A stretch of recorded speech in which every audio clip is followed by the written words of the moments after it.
1994 മഹാത്മാഗാന്ധി യൂണിവേഴ്സിറ്റിയിലെ degree admission എല്ലാ കോളേജുകളിലും ആരംഭിച്ചു കഴിഞ്ഞിരുന്നു.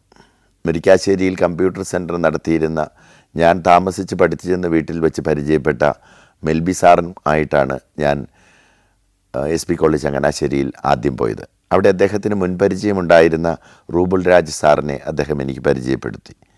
എൻ്റെ മാർക്കും എൻ്റെ പ്രീ ഡിഗ്രിക്കുണ്ടായ വിജയമൊക്കെ മനസ്സിലാക്കി, എൻ്റെ ജീവിത സാഹചര്യവും മനസ്സിലാക്കിയ റൂബുൾ രാജ് സാറാണ് ചങ്ങനാശ്ശേരി അതിരൂപതയിലെ മെത്രാപ്പൊലിത്തയായിരുന്ന പൗവത്തിൽ പിതാവുമായിട്ട് സംസാരിച്ച് ഹോസ്റ്റൽ ഫീസ് അധികമില്ലാതെ അവിടെ നിന്ന് പഠിക്കാനുള്ള സാഹചര്യം കണ്ടെത്താൻ സാധിക്കും എന്നൊരു സാധ്യത എന്നോട് പറഞ്ഞു വെച്ചത്. എങ്കിലും അന്ന് ഉറപ്പൊന്നും ഉണ്ടായിരുന്നില്ല.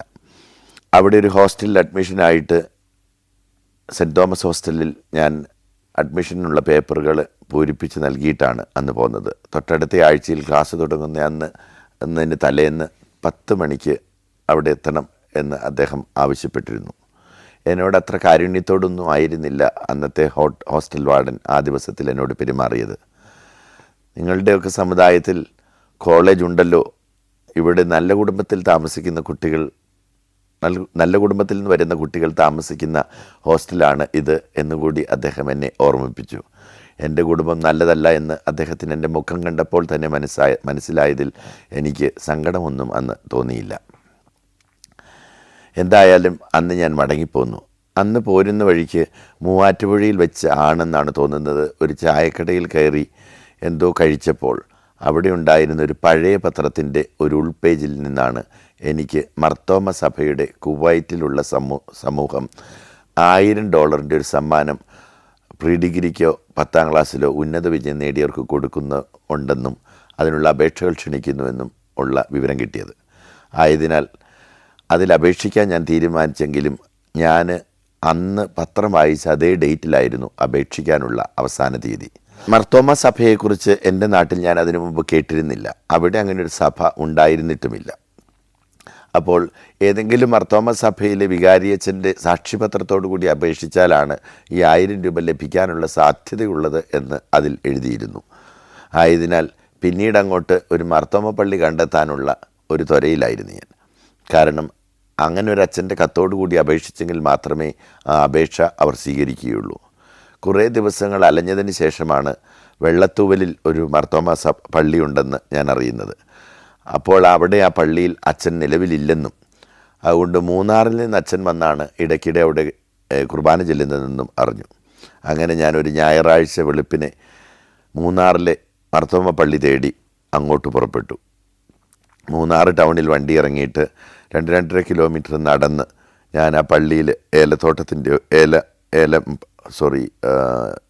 തേയില പ്ലാന്റേഷൻ്റെ ഒക്കെ ഒത്തനടുക്കായിട്ട് ആ പള്ളിയിലെത്തി. അപ്പോൾ അവരുടെ സർവീസ് അവസാനിച്ചിരുന്നില്ല. ഞാൻ കുറേ നേരം പുറത്ത് കാത്തിരുന്നു. അതിനുശേഷം ആ വൈദികൻ ഇറങ്ങി വന്നപ്പോൾ ഞാൻ എന്തിനാണ് വന്നതെന്നും എവിടെ നിന്നാണെന്നും അന്വേഷിച്ചു. ഞാൻ എന്നെക്കുറിച്ചുള്ള ഒരു ചെറു വിവരണം കൊടുത്തു കഴിയുമ്പോൾ അദ്ദേഹത്തിൻ്റെ പാഴ്സനേജിൽ കൊണ്ടുപോയി എനിക്ക് ഭക്ഷണവും കാപ്പിയും ഒക്കെ തന്നു. ഇത് കഴിഞ്ഞ് ആ കൊച്ചമ്മ വിളമ്പി തന്ന, മിനി കൊച്ചമ്മ എന്നാണ് അവരുടെ പേര്, അവർ വിളമ്പി തന്ന ഭക്ഷണം വയറ് നിറച്ച് കഴിച്ചാണ് ഞാനന്ന് മടങ്ങിപ്പോകുന്നത്. അദ്ദേഹം അന്ന് എനിക്ക് കുറച്ച് പൈസ എൻ്റെ കയ്യിലെടുത്തു തന്നു. എന്നെ അറിയുകയോ കേൾക്കുകയോ ഒന്നും ചെയ്യാത്ത ഒരിക്കലും കണ്ടിട്ടില്ലാത്ത ഒരു മനുഷ്യൻ വന്ന് ഞാൻ ഇന്നതാണ് എന്ന് പറഞ്ഞപ്പോൾ തന്നെ ആ നിസ്സഹായ അവസ്ഥയിൽ പഠിക്കാനുള്ള സാഹചര്യം എന്തെങ്കിലും ഉണ്ടോ എന്ന് ഞാൻ തേടാം. അദ്ദേഹം ആ കുവൈറ്റിലെ ഇതിന് അപ്ലൈ ചെയ്തിട്ട് കാര്യമില്ലെന്നും അതിൻ്റെ സമയം കഴിഞ്ഞതിനാൽ അതിന് പരിഗണിക്കുകയില്ലെന്നും എന്നെ അറിയിച്ചു. അതുകൊണ്ട് തന്നെ തൊട്ടടുത്ത ആഴ്ചയിൽ മടങ്ങി വരണമെന്നും മറ്റെന്തെങ്കിലും സാധ്യത അദ്ദേഹം കണ്ടെത്താൻ ശ്രമിക്കാമെന്നും പറഞ്ഞാണ് എന്നെ പറഞ്ഞയച്ചത്. തൊട്ടടുത്ത ആഴ്ച മർത്തോമ സഭയുടെ പള്ളിയിൽ മൂന്നാറിലേക്ക് ഞാൻ വീണ്ടും പോയി. വർഗീസ് ജേക്കബ് അച്ഛനെയും മീനു കൊച്ചമ്മയെയും ഞാൻ വീണ്ടും കണ്ടു. അവർ പ്രച്ഛന്ന വേഷം കെട്ടാത്ത ദൈവമനുഷ്യരായിരുന്നു. അദ്ദേഹം കോട്ടയത്തെ അവരുടെ സഭയുടെ ബഥേൽ അരമനയിലെ മെത്രാനുമായി എനിക്ക് ഒരു അപ്പോയിൻമെൻറ്റ് തയ്യാറാക്കിയിരുന്നു. അത് തൊട്ടടുത്ത ആഴ്ചയിലെ ഒരു ദിവസമായിരുന്നു. ഒരു കത്തുകൂടി എന്നെ ഏൽപ്പിച്ച് ആണ് അന്ന് അദ്ദേഹം എന്നെ യാത്രയാക്കിയത്. വയറ് നിറയെ അവരോടൊപ്പം ഇരുന്ന് ഭക്ഷണം കഴിച്ചതിൻ്റെ രുചിയും ഓർമ്മകളും ഇപ്പോഴും എന്നെ വിട്ടുപോയിട്ടില്ല. ആ ആഴ്ചയിൽ ഞാൻ ബഥേൽ അരമനയിൽ അവരുടെ മെത്രാനെ കാണാനായി പോയി. ഗീവർഗീസ് മാർ അത്തനേഷ്യസ് തിരുമേനി. അദ്ദേഹത്തിൻ്റെ ആ അരമനയുടെ പിറകുവശത്താണ് അവരുടെ അഡ്മിനിസ്ട്രേറ്റീവ് ഓഫീസ് ഉണ്ടായിരുന്നത്. ഭദ്രാസനത്തിൻ്റെ സെക്രട്ടറി ജോൺസൺ അച്ഛൻ്റെ വീട് തൊട്ടടുത്തായിരുന്നു. അവിടെ അദ്ദേഹത്തിൻ്റെ വീട്ടിൽ പോയി അത്താഴമൊക്കെ കഴിഞ്ഞ് അവരുടെ റിസപ്ഷനിൽ വന്ന് ഞാൻ തിരുമേനിയെ കാത്തിരുന്നു. രാത്രി 9 മണിയോടുകൂടിയാണ് ദൂരെ എവിടെയോ യാത്ര പോയിട്ട് ഗീവർഗീസ് മാർ അത്തനേഷ്യസ് തിരുമേനി വന്നത്. അന്ന് അദ്ദേഹം പോയി കുളിയൊക്കെ കഴിഞ്ഞ് വന്ന് എന്നോടൊപ്പം ഇരുന്ന് വർത്തമാനം പറഞ്ഞ് എൻ്റെ ജീവിത സാഹചര്യമെല്ലാം മനസ്സിലാക്കി.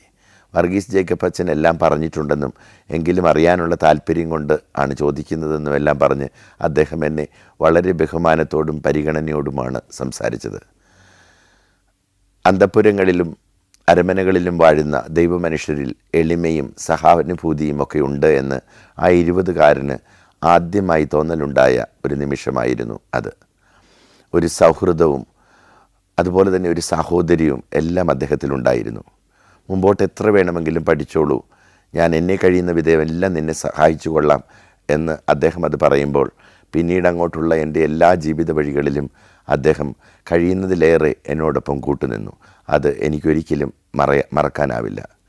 ഇപ്പോൾ ഭൂതകാലത്തിൻ്റെ ഓരോ വഴികളിലേക്ക് ഞാൻ തിരിഞ്ഞു നോക്കുമ്പോൾ അദ്ദേഹം ഈ ലോകം വിട്ടുപോയി എന്ന ഒരു വേദന എൻ്റെ ഉള്ളിൽ ഒരു വല്ലാത്ത മുള്ളുപോലെ ഇപ്പോഴുമുണ്ട്. തുടർന്ന് വന്ന ആഴ്ചയിൽ ഞാൻ SB കോളേജിലേക്ക് പോയി. ഞാൻ കയറിയ വണ്ടി വഴിയിൽ കേടായതുകൊണ്ട് തൊട്ടടുത്ത വണ്ടിയിൽ ചെന്നപ്പോഴേക്കും വാർഡനച്ചൻ പറഞ്ഞ സമയത്തിലും വൈകിയാണ് ഞാൻ അവിടെ എത്തിയത്. അതുകൊണ്ട് തന്നെ അദ്ദേഹം എന്നെ കാണാൻ കൂട്ടാക്കിയില്ല എന്ന് മാത്രമല്ല, 1-2 മണിക്കൂർ എന്നെ പുറത്ത് വെയിറ്റ് ചെയ്യിച്ചതിന് ശേഷമാണ് അദ്ദേഹം മുറിയുടെ വാതിൽ തുറന്നത് പോലും. എനിക്ക് വാതിൽ തുറന്നിട്ടിട്ട് കയറി വരുവാനോ ഞാൻ ഗുഡ് മോർണിംഗ് പറഞ്ഞതിനോ അല്ലെങ്കിൽ നമസ്കാരം പറഞ്ഞതിന് മറുപടി പറയുവാനോ ഒന്നും അദ്ദേഹം കൂട്ടാക്കിയില്ല. ഒരു മാടമ്പിയുടെ പുച്ഛം ആ മുഖത്ത് എപ്പോഴും ദൃശ്യമായിരുന്നു. ഞാൻ അവിടെ ജീവിച്ച 1 വർഷക്കാലം ആ ഹോസ്റ്റലിൽ അദ്ദേഹം എന്നോട് കാണിച്ചത് എപ്പോഴും അത്തരത്തിലൊരു മനോഭാവമായിരുന്നു.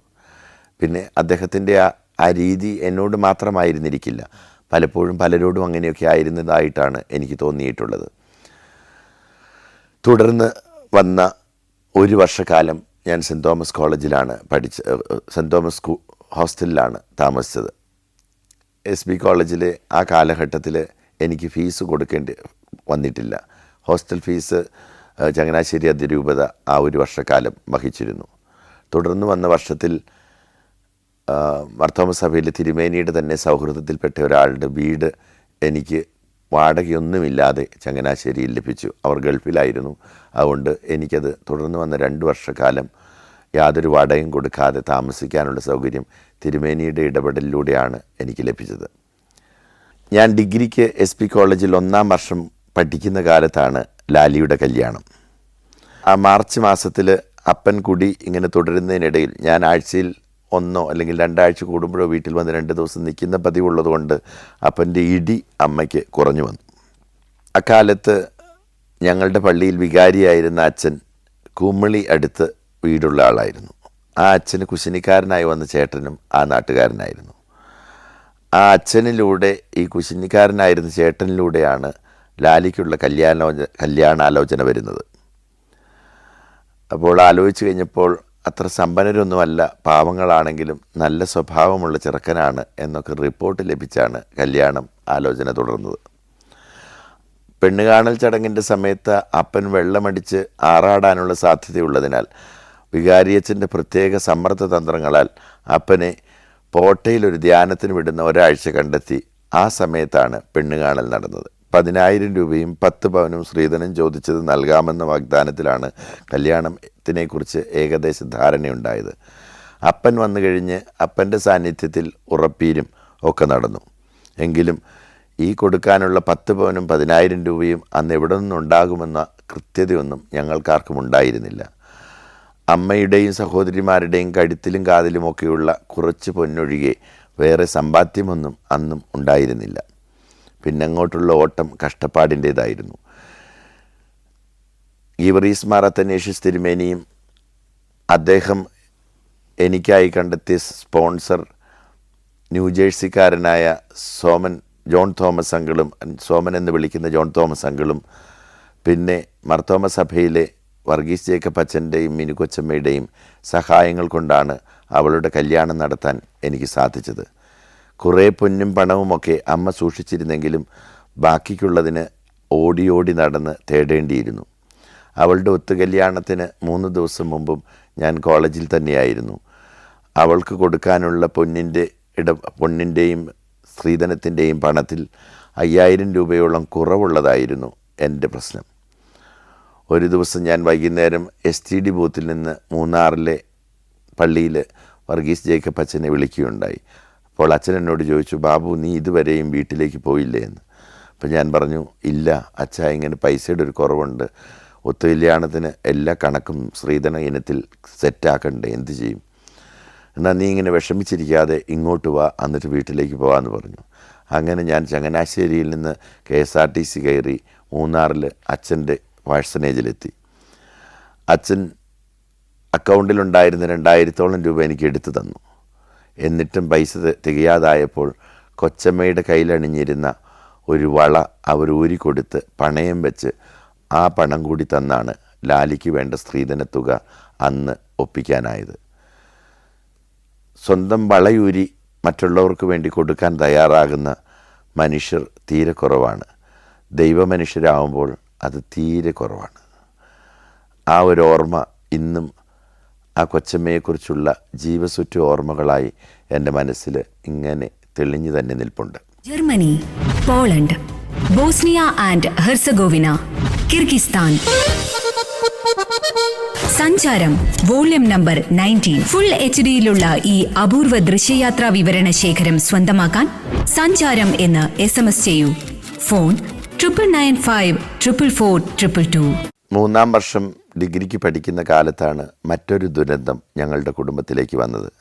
ആ ദുരന്തം എല്ലാ സ്വപ്നങ്ങളെയും നശിപ്പിച്ചുകൊണ്ട് കടന്നു പോകാൻ വന്ന ഒരു കൊടുങ്കാറ്റ് പോലെയായിരുന്നു. ആ ക്രിസ്മസ് അവധിക്കാലത്ത് ഞാൻ വീട്ടിൽ ചെല്ലുമ്പോൾ ഒരു ഞായറാഴ്ച കുർബാനയ്ക്ക് ശേഷം കമ്പളികണ്ടത്തെ നിർമ്മല ഹോസ്പിറ്റലിലെ ലൂസി ഡോക്ടർ എന്നോട് അവരെ ഒന്ന് ചെന്ന് കാണണമെന്ന് പറഞ്ഞു. അതുകൊണ്ട് തന്നെ പള്ളി കഴിഞ്ഞ് ഞാൻ വീട്ടിലേക്ക് പോകാതെ ഡോക്ടറെ കാണാൻ ആശുപത്രിയിലേക്ക് ചെന്നു. അപ്പോൾ ഡോക്ടർ എന്നോട് പറഞ്ഞു, കുറച്ച് വർഷങ്ങളായി എൻ്റെ അമ്മയ്ക്ക് ഗർഭപാത്രത്തിൽ മുഴകളുണ്ടെന്നും അതിന് ചികിത്സ തേടുവാൻ മേരി തയ്യാറാകുന്നില്ല എന്നും ഓപ്പറേഷന് മുതിർന്നാൽ അതിനുശേഷം പണിയെടുക്കാൻ സാധിക്കില്ല, മക്കളുടെ ജീവിതം അവതാളത്തിലാകും, അതുമാത്രമല്ല ഭർത്താവ് കുടിയായതുകൊണ്ട് ചിലപ്പോൾ അത് മറ്റ് അപകടങ്ങളിലേക്ക് നയിക്കുമെന്നും അമ്മ പറയുകയുണ്ടായെന്ന്. എന്നാൽ അമ്മയുടെ അവസ്ഥ ഇപ്പം വളരെ സീരിയസ് ആണെന്നും അതൊരു ക്യാൻസറിൻ്റെ അഡ്വാൻസ്ഡ് ആയിട്ടുള്ളൊരു സ്റ്റേജിലായിരിക്കുമെന്നുമാണ് ഡോക്ടർ ചിന്തിക്കുന്നതെന്ന് എന്നോട് പറയുകയുണ്ടായി. അതിനാൽ അമ്മയെ തൊടുപുഴയിലെ ഒരു ആശുപത്രിയുടെ പേര് പറഞ്ഞ് ആ ഡോക്ടറെ ചെന്ന് കാണുവാനായിട്ട് അവരെന്നെ നിർബന്ധിച്ചു. മനസ്സ് തകർന്നാണ് ഞാൻ അവിടെ നിന്ന് പോരുന്നത്. ഡോക്ടർ ലൂസി വളരെ കരുണയോടുകൂടി എന്നെ ആശ്വസിപ്പിച്ചുവെങ്കിലും അവരെന്നോട് പറഞ്ഞു, നീ ഇങ്ങനെ തളർന്നു പോയിട്ട് കാര്യമില്ല, നീ അല്ലാതെ വേറെ ആരാണ് മേരിക്കുള്ളത്. വീട് വരെയുള്ള ആ 2.5-3 കിലോമീറ്റർ ഓളം നടന്നുള്ള യാത്ര എൻ്റെ കണ്ണീരും വിയർപ്പും ഒക്കെ ഒന്നിച്ച് മിക്സായി ഏതെന്ന് തിരിച്ചറിയാത്തൊരവസ്ഥയിലേക്കായിപ്പോയിരുന്നു. എല്ലാം നഷ്ടപ്പെടുന്ന പോലെ ഒരു തോന്നലിലാണ് ഞാൻ വീട്ടിലെത്തുന്നത്. അമ്മയെ കെട്ടിപ്പിടിച്ച് പൊട്ടിക്കരഞ്ഞുകൊണ്ട് എന്തിനാണിത് ചെയ്തത് എന്ന് ചോദിക്കുമ്പോൾ അമ്മയ്ക്ക് മറുപടിയൊന്നും ഉണ്ടായിരുന്നില്ല.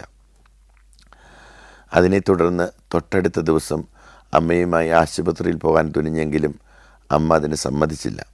പക്ഷേ അമ്മയെ നിർബന്ധിച്ച് ഞാൻ ലൂസി ഡോക്ടറുടെ ലെറ്ററുമായി തൊടുപുഴ ചാഴികാട് ആശുപത്രിയിലെത്തി. അവിടെ നിന്ന് ആദ്യ പരിശോധനകളിൽ ക്യാൻസറിനുള്ള സാധ്യതയാണ് എന്ന് പിറ്റേ ദിവസം തന്നെ അറിയിച്ചു. ബയോപ്സിക്ക് അയച്ച് അതിൻ്റെ റിസൾട്ട് കിട്ടിയപ്പോൾ ക്യാൻസർ അതിൻ്റെ 4-ാം സ്റ്റേജിലാണ് എന്ന് അവർ അറിയിക്കുകയുണ്ടായി.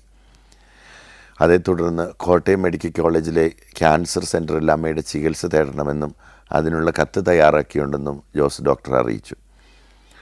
അതുമായി അന്ന് തന്നെ പോകാൻ ഞാൻ ആഗ്രഹിച്ചിരുന്നെങ്കിലും ലാലി പ്രസവത്തിന് വന്നിരിക്കുന്നതിനാൽ അവളെ പ്രസവിച്ച് കുളിപ്പീര് കഴിഞ്ഞേ പോകുകയുള്ളൂ എന്ന് അമ്മ വാശി പിടിച്ചു. അത് ജനുവരി ആദ്യ ആഴ്ചയായിരുന്നു. അങ്ങനെ അമ്മയുടെ നിർബന്ധത്തിന് വഴങ്ങി ഞങ്ങൾ വീട്ടിൽ തിരിച്ചെത്തി. ലാലിയുടെ പ്രസവം കഴിഞ്ഞ് അവളെ 7 ദിവസം കുളിപ്പിച്ച് കുട്ടിയെയും കുളിപ്പിച്ച് കഴിഞ്ഞ് അപ്പൻ്റെ അമ്മയെ അവളെ നോക്കാൻ ഏൽപ്പിച്ചിട്ടാണ് അമ്മ എൻ്റെ കൂട്ടത്തിൽ കോട്ടയം ക്യാൻസർ സെൻറ്ററിൽ പോകുവാനായിട്ട് തയ്യാറായത്. തുടർന്ന് അങ്ങോട്ട് കീമോതെറാപ്പിയുടെയും റേഡിയേഷൻ്റെയും ഒക്കെ ഒരു കാലമായിരുന്നു. അത് 6-7 മാസം തുടർന്ന് കഴിഞ്ഞപ്പോൾ ഇനി മുമ്പോട്ട് സാധ്യതകൾ തീരെയില്ല എന്ന ഡോക്ടേഴ്സിൻ്റെ ഉപദേശത്തിലേക്ക് കാര്യങ്ങൾ എത്തിച്ചേർന്നു. എല്ലാ വഴികളും പച്ചമരുന്നുകളും ഹോമിയോയും ഇലക്ട്രോ ഹോമിയോപ്പതിയും ഒക്കെ തേടി നടന്ന കുറേ നാളുകളുണ്ടായിരുന്നു. അങ്ങനെ ഡിഗ്രി പഠനം പൂർത്തിയാക്കുന്ന കാലത്ത് അമ്മയ്ക്ക് ജർമ്മനിയിൽ നിന്ന് ഇലക്ട്രോ ഹോമിയോപ്പതിക് ഇഞ്ചക്ഷൻസാണ് അവസാനമായി എടുത്തുകൊണ്ടിരുന്ന മരുന്ന്. 3 മാസത്തിലേറെ പോകുകയില്ല എന്ന് പറഞ്ഞ് ഞങ്ങളെ നിരാശയുടെ പടുകുഴിയിലേക്ക് തള്ളിവിട്ട ആ ചികിത്സാ രീതികളിൽ എന്തൊക്കെയോ ദൈവത്തിൻ്റെ ഒരു സ്പർശമുണ്ടായതുകൊണ്ട് പിന്നെയും കുറേ വർഷങ്ങൾ അമ്മ ഞങ്ങളോടൊപ്പം ഉണ്ടായിരുന്നു. ഇലക്ട്രോ ഹോമിയോപ്പതിക് ചികിത്സയൊക്കെ നടത്തിക്കൊണ്ടിരിക്കുമ്പോഴാണ് എൻ്റെ ഡിഗ്രിയുടെ അവസാനം. 3-ാം വർഷത്തിൻ്റെ അവസാനമായപ്പോഴേക്കും സിവിൽ സർവീസിനുള്ള ഒരുക്കം ദ്രുതഗതിയിൽ നടക്കുന്നുണ്ടായിരുന്നു. 3-ാം വർഷ പരീക്ഷയുടെ സമയത്ത് സിവിൽ സർവീസിന് മെയിനായിട്ട് സൈക്കോളജി എടുത്തായിരുന്നു ഞാൻ പഠിക്കുന്നത്. കൂട്ടത്തിൽ 2ാമത്തെ മെയിൻ സബ്ജക്റ്റായി പൊളിറ്റിക്കൽ സയൻസ് ആയിരുന്നു. അക്കാലത്ത് പ്രിലിമിനറി പരീക്ഷയ്ക്ക് ജനറൽ നോളജ് കൂടാതെ ഒരു ഐച്ഛിക വിഷയവും ഉണ്ടാവണം. മെയിൻസിന് വരുമ്പോഴേക്കും 2 മെയിൻ വിഷയങ്ങളും ജനറൽ നോളജും പേഴ്സണാലിറ്റി ടെസ്റ്റുമായിരുന്നു. അക്കാലത്ത് JNUവിൽ പോയി പഠിക്കണം എന്നൊരാഗ്രഹമായിരുന്നു എന്നെ പിന്തുടർന്നിരുന്നത്. സിവിൽ സർവീസ് മോഹങ്ങൾക്ക് കൂടുതൽ ഇഷ്ടവും സാധ്യതയും ഒക്കെ ഉണ്ടാകാൻ അത് സഹായിക്കുമെന്ന ഒരു ഉറപ്പ് എനിക്കുണ്ടായിരുന്നു. എങ്കിലും ഇടയ്ക്കെപ്പോഴും വെച്ച് ഈ സിവിൽ സർവീസ് മോഹങ്ങൾക്ക് പോലും എനിക്ക് അല്പം ചാഞ്ചാട്ടം ഉണ്ടായി തുടങ്ങിയിരുന്നു. എഴുത്തിൻ്റെ ലോകത്തേക്കും വായനയുടെ ലോകത്തേക്കുമൊക്കെ മടങ്ങിപ്പോകണമെന്നൊരാഗ്രഹം എന്നെ നിരന്തരം വേട്ടയാടിക്കൊണ്ടിരുന്നു. കാരണം എൻ്റെ കൗമാരപ്രായത്തിൽ പോലും എഴുതാനായിരുന്നു എനിക്കിഷ്ടം. പക്ഷേ നമ്മുടെ ജീവിതവും മറ്റുള്ളവരുടെ ജീവിതവും, പ്രത്യേകിച്ച് നമ്മൾ സ്നേഹിക്കുന്നവരുടെ ജീവിതവും ഒത്തിരിയേറെ കെട്ടുപിണഞ്ഞ് കിടക്കുന്നുണ്ടെങ്കിൽ നമ്മളുടെ സ്വപ്നങ്ങൾ തേടിപ്പോകുമ്പോൾ മറ്റുള്ളവരുടെ ജീവിതത്തെ അത് നല്ല വഴിക്ക് നീങ്ങാൻ സഹായിക്കുന്നതല്ല എങ്കിൽ, അല്ലെങ്കിൽ അവർക്ക് ഒരു സ്വപ്നവും നേടാനാവില്ലെങ്കിൽ ചിലപ്പോഴെങ്കിലുമൊക്കെ നമ്മളുടെ സ്വപ്നങ്ങൾ കുറേ നാളത്തേക്കെങ്കിലും നമ്മളൊന്ന് മാറ്റിവെക്കേണ്ടതില്ലേ? അങ്ങനെ മറവിയുടെ പുതപ്പിട്ട് ഞാൻ മൂടിയതാണ് എൻ്റെ എഴുത്ത് മോഹങ്ങൾ. അത് മടങ്ങി വരാൻ തുടങ്ങിയെന്ന് 3-ാം വർഷം ഡിഗ്രി പഠിക്കുമ്പോഴേക്കും എനിക്ക് തോന്നി തുടങ്ങിയിരുന്നു. ഗീവർഗീസ് മാർ അത്തനേഷ്യസ് തിരുമേനിയെ മിക്കവാറും ഞാൻ കാണുമായിരുന്നു. ഞങ്ങളുടെ സൗഹൃദ സംഭാഷണങ്ങളിൽ പലപ്പോഴും അദ്ദേഹം എന്നോട് എഴുത്തിൻ്റെ ലോകത്ത് ജീവിക്കുന്നതായിരിക്കും എനിക്ക് നല്ലതെന്ന് പലവട്ടം ഓർമ്മിപ്പിച്ചിരുന്നു. എങ്കിലും സിവിൽ സർവീസ് പ്രിലിമിനറി എഴുതി ഞാൻ കാത്തിരുന്നു. അതോടൊപ്പം തന്നെ ഡൽഹിയിലേക്ക് പോകാനുള്ള മോഹവുമായി ഞാൻ ജവഹർലാൽ നെഹ്റു യൂണിവേഴ്സിറ്റിയുടെ MA political science and international റിലേഷൻസിൻ്റെ എൻട്രൻസും അറ്റൻഡ് ചെയ്തിരുന്നു. JNUവിലെ എൻട്രൻസ് പരീക്ഷയൊക്കെ എഴുതി പാസ്സായെങ്കിലും ഡൽഹിയിലേക്ക് പോകുന്നതിന് പല തടസ്സങ്ങളുണ്ടായിരുന്നു. അമ്മയുടെ ഈ രോഗാവസ്ഥയിൽ അമ്മയെ അവിടെ വിട്ടിട്ട് പോകുക അസാധ്യമായിരുന്നു. ബിന്ദു ബാംഗ്ലൂർ നഴ്സിംഗ് പഠനത്തിന് BSc നഴ്സിംഗ് പഠനത്തിന് ചേർന്നിരുന്നു. അമ്മയെ ഉപേക്ഷിച്ച് പോകുവാൻ, അപ്പൻ്റെ അടുത്ത് തനിച്ചാക്കിയിട്ട് പോകുവാൻ ഒരിക്കലും എനിക്ക് സാധിക്കുമായിരുന്നില്ല. ഇനിയും അപ്പൻ മദ്യപിച്ച് വന്ന് അമ്മയെ ഉപദ്രവിക്കുമോ എന്നുള്ള ഭയം എന്നെ അലട്ടിയിരുന്നു. എങ്കിലും അമ്മ എന്നോട് പോകുവാൻ നിർബന്ധിച്ചുകൊണ്ടേയിരുന്നു.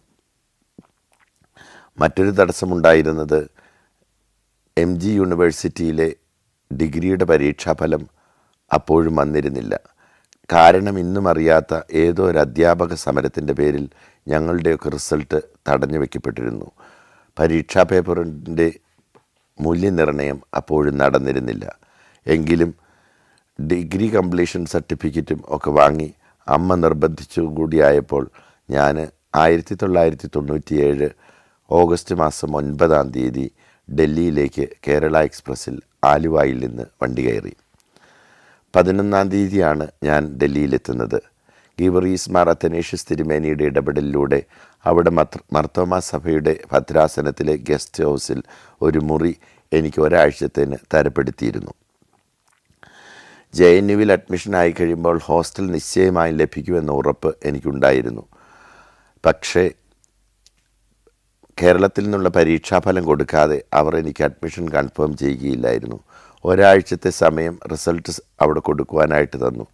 ആ സമയം കഴിഞ്ഞും കേരളത്തിലെ ഗാന്ധി യൂണിവേഴ്സിറ്റിയിൽ നിന്ന് റിസൾട്ട് വരാത്തതിനാൽ എൻ്റെ മുമ്പോട്ടുള്ള പഠനം JNUവിൽ ആ വർഷം നിരാകരിക്കപ്പെട്ടു. ഒരു വർഷം പൂർണ്ണമായും നഷ്ടപ്പെടുമല്ലോ എന്ന ആകുലത എന്നെ അലട്ടിക്കൊണ്ടിരുന്നു. അതിനാൽ തന്നെ മറ്റെന്തോ കാരണത്താൽ കോടതി സ്റ്റേ ഉണ്ടായിരുന്ന എൻട്രൻസ് പരീക്ഷകൾ ജാമിയ മിലിയ ഇസ്ലാമിയ സെൻട്രൽ യൂണിവേഴ്സിറ്റിയിൽ ആ വർഷം അതുവരെയും നടത്തിയിരുന്നില്ല. സ്റ്റേ നീക്കം ചെയ്യപ്പെട്ടപ്പോൾ ഞാൻ 4 വിഷയങ്ങൾക്ക് ഒരേ സമയത്ത് എൻട്രൻസ് എക്സാമിന് അഡ്മിഷൻ ടെസ്റ്റ് എഴുതി. അതിൽ എല്ലാ വിഷയങ്ങൾക്കും അഡ്മിഷൻ ലഭിച്ചു. MA അപ്ലൈഡ് സൈക്കോളജിക്കാണ് ഞാൻ അവിടെ ചേരുന്നത്. അതിൽ ക്ലിനിക്കൽ സൈക്കോളജിയിൽ സ്പെഷ്യലൈസേഷനും. പിന്നെ അങ്ങോട്ട് 2 വർഷക്കാലം ജാമിയ മിലിയ ഇസ്ലാമിയയുടെ ക്യാമ്പസിൽ ജോലിയും ഡൽഹിയിലെ ന്യൂ ഫ്രണ്ട്സ് കോളനിയിലും ഗ്രേറ്റർ കൈലാഷിലും ഒക്കെ സമ്പന്നരായ ആളുകളുടെ കുടുംബങ്ങളിലെ കോളേജിൽ നേരമ്പോക്കിന് പോകുന്ന കുട്ടികൾക്ക് ട്യൂഷൻ എടുക്കുന്ന പരിപാടിയും ഞാൻ ആരംഭിച്ചു. നല്ല ശമ്പളം, നല്ല ഓരോ മണിക്കൂറിനും 500-ലേറെ രൂപ വെച്ച് കിട്ടുമെന്ന് മാത്രമല്ല, നല്ല ടിപ്പും മദ്രാസി എന്ന് വിളിക്കപ്പെടുന്ന ഈ കേരളക്കാരൻ ബാബുവിന് അവിടുത്തെ കൊച്ചമ്മമാർ നൽകുമായിരുന്നു. ഒരു ഇന്ത്യക്കാരനും ഒരു ഫ്രഞ്ചുകാരനും അവരുടെ അധ്യക്ഷയായുള്ള അത്താഷെ, സയൻറ്റിഫിക് അത്താഷയും കൂടി ഉച്ചഭക്ഷണത്തിന് പോകുന്ന സമയത്ത് ഇന്ത്യക്കാരൻ എന്നോട് പറഞ്ഞു, I don't think you stand any chance. It's better you don't wait for it.